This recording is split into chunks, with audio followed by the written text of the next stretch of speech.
darkness descended upon the forest as our family, my wife Sarah, our 2 children, Emily and James, and I, prepared to camp for the night. Our laughter echoed through the trees as we pitched the tents and gathered around the crackling campfire. The serene ambiance filled us with warmth, and the evening was filled with mirth. Sarah suggested we take a walk to explore the surroundings. Curiosity got the better of us, and we ventured deeper into the woods, following a faint trail we stumbled upon. A sense of eeriness began to loom around us, and the chirping crickets seemed to grow quieter. We felt as though unseen eyes were watching from the shadows. After a short trek, we stumbled upon an ancient iron gate, partially covered by vines and moss. Beyond it lay an old cemetery, bathed in moonlight. Weathered tombstones leaned at odd angles, bearing names and dates that were barely visible due to the passage of time. The atmosphere shifted from excitement to unease as we realized the unsettling truth. The names engraved on those tombstones were our own. Disbelief and dread washed over us as we stood amidst our own forgotten graves. It was as though we were witnessing our own fate, the final resting place of our souls. We could not comprehend how this cemetery existed, or why our names adorned the stones. A chill ran down my spine, and I looked at my family, their faces pale with fear. Trying to make sense of the situation, I urged us to leave. But the eerie allure of the cemetery held us in place, as though an invisible force kept us bound to this morbid discovery.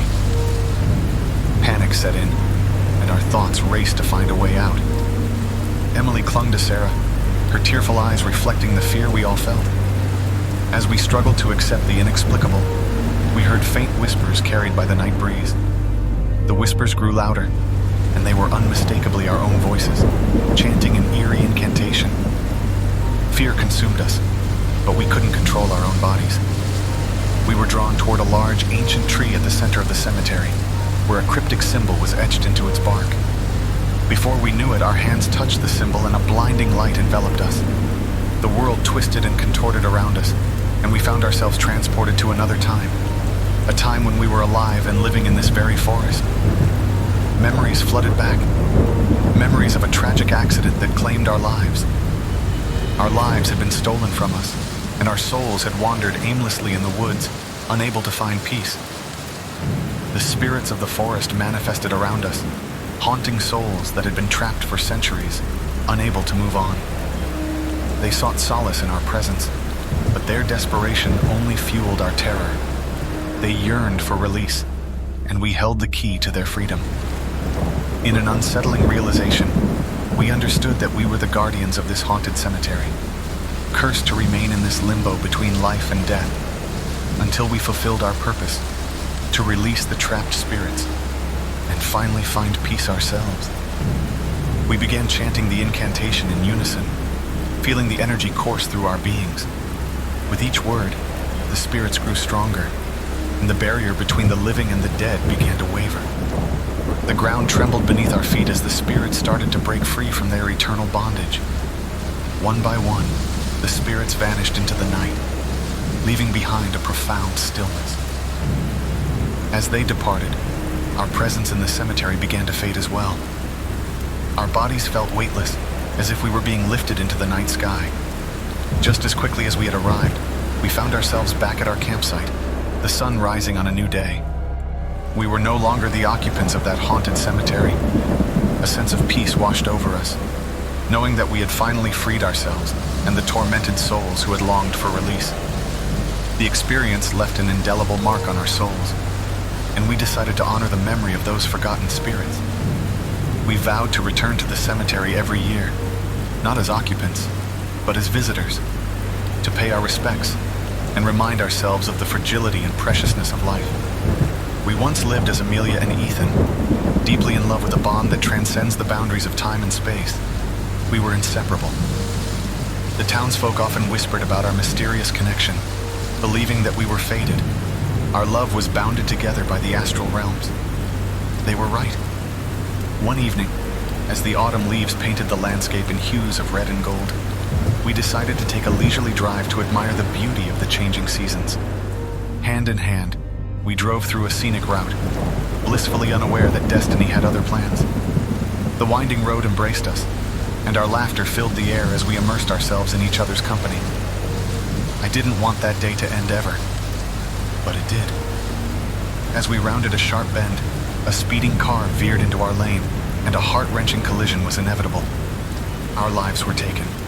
Both Amelia and I died instantly, still hand in hand. As our souls drifted into the great unknown, we found ourselves surrounded by a surreal ball of light. We reached out for each other, trying to hold on, cling on as long as possible. But just as we were about to reunite, a celestial force pulled us apart, and we were reborn into new lives, each in a different time and place. Amelia found herself in a bustling city, with towering skyscrapers and blaring sirens. Her heart yearned for someone, but she didn't know who. It was a faint whisper in her subconscious, like she needed to find this person. She grew up, following the path laid out before her, but a part of her always felt incomplete. Ethan, on the other hand, was born in a small rural village, surrounded by vast fields and gentle winds.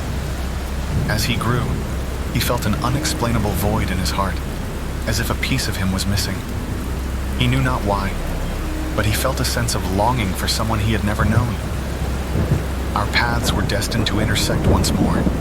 In the bustling city, Amelia's career led her to become an art historian, specializing in forgotten relics from the past.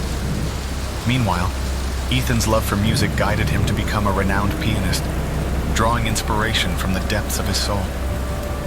One stormy night, as the rain fell heavily outside, I stood in front of an exhibit showcasing ancient artifacts.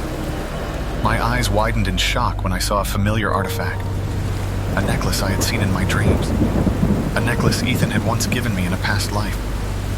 The memories of my former self began to resurface, and I knew somehow that I needed to find him. Meanwhile, in the rural village, Ethan was drawn to an old, abandoned mansion that had intrigued him for years. He had an inexplicable connection to it, and he believed there was something hidden within its walls that was meant to be discovered. As he explored its decaying rooms, he stumbled upon an old photograph, a picture of a woman who bore a striking resemblance to me.